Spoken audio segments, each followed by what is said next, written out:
Could a girl suffering from a chronic and very serious disease be saved from a 10-meter fall? The story begins in the house of a family whose only refuge is faith. They mortgage the house to expand it and inaugurate the largest mixed animal clinic in Texas, where a picnic is held every month with church members. Their family was very united and fun until one night when their lives changed completely. Anna, one of the girls, had an upset stomach. Christy and Kevin spent the night very worried about their daughter and the risk to their new business. Christy, like any mother, realized that something was wrong.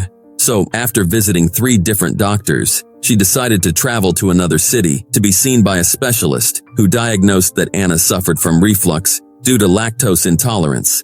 And as part of the treatment, she had to follow a strict diet. So, they did everything possible to follow the diet, but despite their efforts, the discomfort turned into stronger and more unbearable pain. The pain was so strong that one night Anna gave a piercing cry from the pain, so her parents had to take her to the hospital in an emergency. There another doctor saw her, and for the 4th time, they gave her the same diagnosis. Christy couldn't believe it and angrily told the doctor that it couldn't just be reflux. Christy asked for more tests or another doctor's opinion, but became more irritated by the doctor's attitude until she shouted, "I'm not leaving this hospital until I know what my daughter has." The doctor had no choice but to conduct more studies. After a while, the director of pediatrics arrived, and as a mother's heart is never wrong, it turned out that Anna was not as well as the doctor had said. She had a total and complete abdominal obstruction, which, if not resolved, she will lose her life. Immediately, the girl is subjected to some uncomfortable and painful procedures in order to prepare for emergency surgery. Then the doctor explains that Anna has an intestinal motility disorder with no cure, and they discharge her with strict instructions to manage her condition, but not before telling them there is a specialist doctor in these incurable cases and suggests that they should visit him. Once at home, the family's routine changes as everyone has to watch over Anna. Although she looks quite weak, she feels a bit better, but her abdomen continues to grow disproportionately. Christy tries to book an appointment with the specialist but receives no response because he is a highly sought-after doctor. As the days go by, her desperation grows more, knowing that Anna's days might be numbered. Christy feels her faith is fading, even though the church continues praying for Anna. To lift Anna's spirits, Kevin gave her a puppy named Napoleon, which makes her very happy. Although Christy is very upset, as it adds more work for her than she can handle. Tension in the house increased more and more. Kevin and Christy fight about everything to the point that Christy no longer wants to attend church. Her older sister, noticing everything that is happening, feels sad and worried. So she asks God for Anna to be totally cured, but instead, it gets worse. For that reason, they decide to travel with Anna to Boston without waiting for the appointment, as they cannot sit idly by. As expected, the doctor cannot see her without an appointment. Christy implores the receptionist, telling her how serious Anna's condition is, the terrible pain she suffers, and the treatment she is undergoing. The receptionist is moved and regrets it, but apparently there is nothing to do but wait for the date. Sad and heartbroken, Christy leaves, and they go to a restaurant where they meet Angela, a nice stewardess, who, knowing that they are not from Boston, offers to take them for a walk. Since Anna liked the idea very much, they decided to stay a few more days. Actually, the idea of the walk was good because they enjoyed it a lot, especially Anna, who visited an aquarium that she wanted to see so much. Unexpectedly, Christy receives a call. It was from Dr. Narco's office, scheduling an appointment for the next day. They couldn't believe it. Christy's hope and faith were reborn again. And the next morning, as expected, Anna was there ready to undergo more in-depth tests for a possible and more hopeful diagnosis. Dr. Narco is a very special doctor with a unique charisma who knows how to treat his little patients. With his pranks and jokes, he makes children forget why they are there. However, that charisma has to diminish when he talks to Christy, as unfortunately, he confirms that Anna's condition is very serious and with a very high level of pain. The doctor explained with graphics the obstruction without a cure that Anna presented. He also explains how the obstruction and the pain can be controlled with some very powerful drugs, but it cannot be cured. As part of the treatment, Anna must visit the doctor every 6 months for a new checkup to ensure there are no side effects.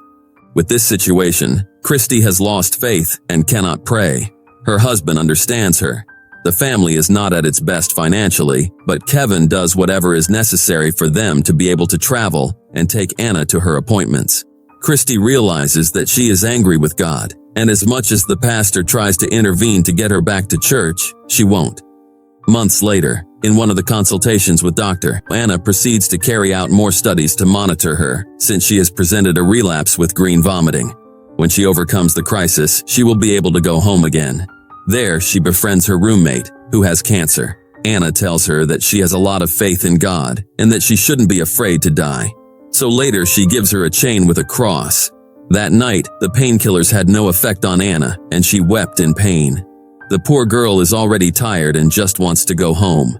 She can't take it anymore, and crying, she tells her mother that she wants to die, to go to heaven, where there is no pain.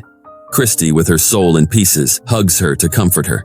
The next day, due to Anna's seriousness, Kevin and the girls decide to travel to Boston. At the airport, they have problems with the payment.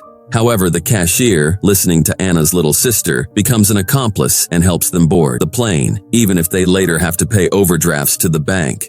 Anna is still depressed, without wanting anything, until her father arrives with her sisters and everyone is very happy, turning the room into a place for pillow games.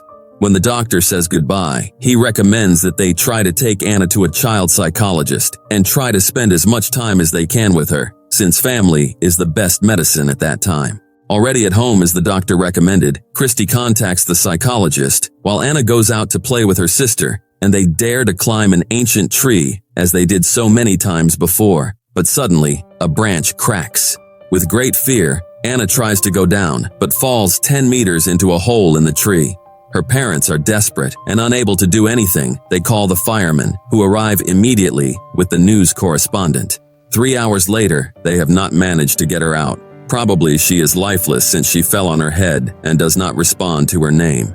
Christy can no longer bear the terrible pain and kneels at the foot of the tree to pray and beg God to save her while the firefighters work to get her out.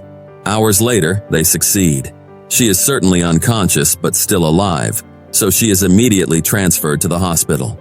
There, the doctor who treats her is very surprised, seeing only a few small scratches and some minor injuries. The girl is fine, without bruises, without blows or injuries or fractures, something impossible considering the conditions of the fall. As the days go by, Christy realizes that without taking medicine, Anna no longer has pain. She plays normally, and her abdomen has returned to normal. One day, Anna tells her parents something strange that happened to her when she fell into the hollow of the tree. She tells them that everything turned black, and she came out of her body. It was very strange because she saw her own body, but she was not inside it, and there was a beautiful butterfly. At first, she didn't know where she was, but she felt safe. It was a very beautiful garden. Then she walked among the clouds, listening to what God was telling her. She wanted to stay, but God told her that she had to come back, assuring her that she would come back healthy. They decide not to tell anyone at the moment since people will not believe them. Very doubtful, Christy takes her back to Boston to verify everything her daughter says.